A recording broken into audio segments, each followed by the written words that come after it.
Donald Trump has many allies in the world of politics. And he wanted to secure our country and protect us.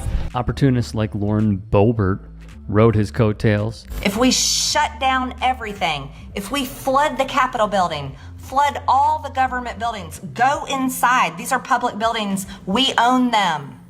We own these buildings. Congresswoman Marjorie Taylor Greene did the same. The pair have become millionaires. Some might call that male privilege or white privilege. You know what? Those terms are just racist terms to try to tell people to shut up. Matt Gaetz's profile also rose in the Trump years. They're bringing drugs. They're bringing crime. They're rapists. He may be playing cleanup now, but former House Speaker Kevin McCarthy defended the former president time and time again. Yet one man has been crowned a mastermind of sorts in the Trump world. And no, it's not Jared Kushner, nor is it Ivanka Trump. It's this guy, Johnny McEntee. So I guess they misunderstood. When we said we wanted male-only voting, we meant male M-A-L-E.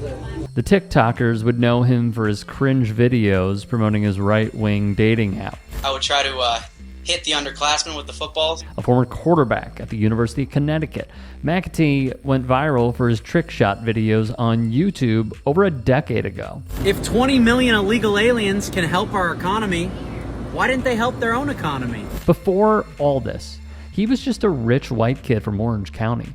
Proudly conservative, proudly Republican. When the NFL dream was over, he worked his contacts and landed what he called an entry-level job at Rupert Murdoch's Fox News. Then the escalator video happened and sparks flew in Johnny Mac's head. This is my next move, he thought, while at Fox. Insider wrote McEntee emailed the Trump campaign, received no reply, and thus he created his own role. You need someone checking these emails. I'm the person for the job. And it worked.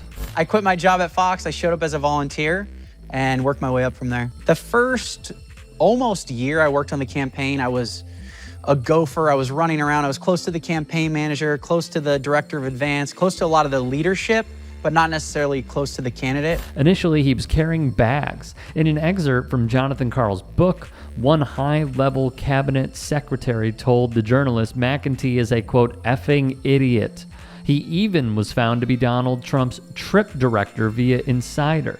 He took on any job to get in the good graces of the administration. If you're a young person, the best job in politics is personal aide to the president.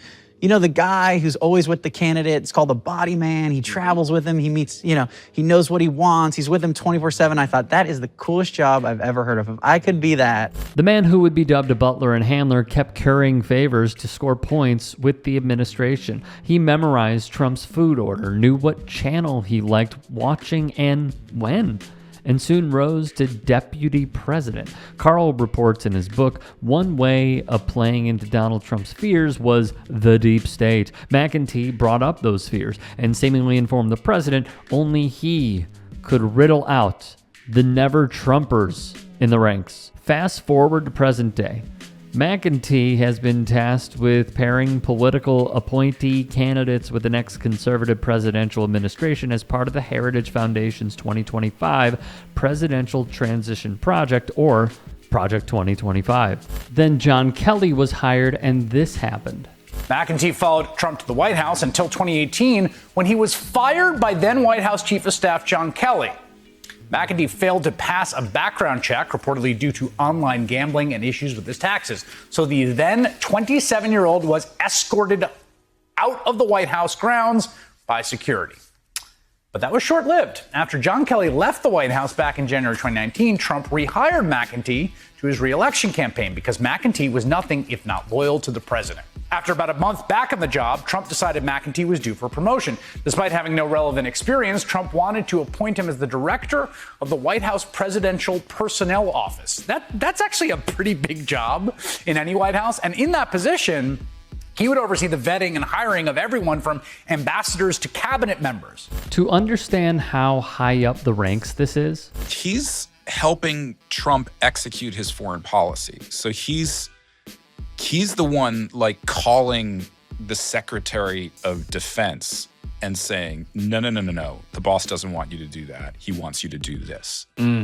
Trick shot Johnny Mack, the guy who less than a decade earlier was bouncing footballs off the turf into a door to open it from 50 yards away, is now, executing American foreign policy. Former aides to the president would describe Johnny Mack's tactics to those of yesteryears, equating him to the Gestapo, per Carl's book. His role would increase further, reports Carl, and he was involved with the ouster of Defense Secretary Mark Esper, allegedly because Esper would not deploy the military during the 2020 summer protests. Then, January 6 happened. Via the Post, when other more experienced aides with knowledge of constitutional law warned Trump he could not legally overturn the election, McEntee texted Vice President Mike Pence's chief of staff on January 1st, 2021, listing all the reasons why he thought the president should attempt it. He would later tell Devin Gordon his thoughts on the day. They were walking through the rope and stanchion, so I don't know if I would call them anything other than curious, enthusiastic people that took things too far. I didn't think, oh, this is some insurrection, or, I just thought, geez, these people, how are there so many people and why are they on that? I just thought, whoa, they're really going for it. Carl would report when Donald Trump lost re-election, who else than Johnny Mack listed what the president should do before leaving the Oval, like withdrawing U.S. forces from the following countries listed. The problem was the president's signature was needed.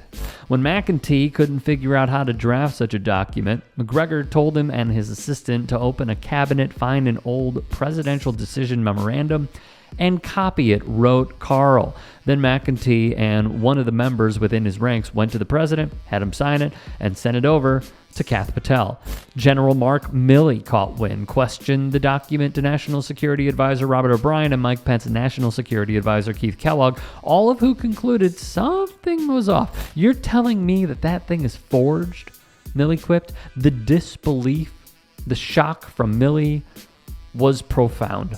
I think what Johnny Mack is an opportunist, is a man who will placate into the president who is a staunch conspiracy theorist's deepest fears, and having no morals, no scruples whatsoever, and simply doing his part to work his way up the ladder, and through loyalty, blinding loyalty to a huge fault, shows how you get in Donald Trump's good graces, and also how no one is safe.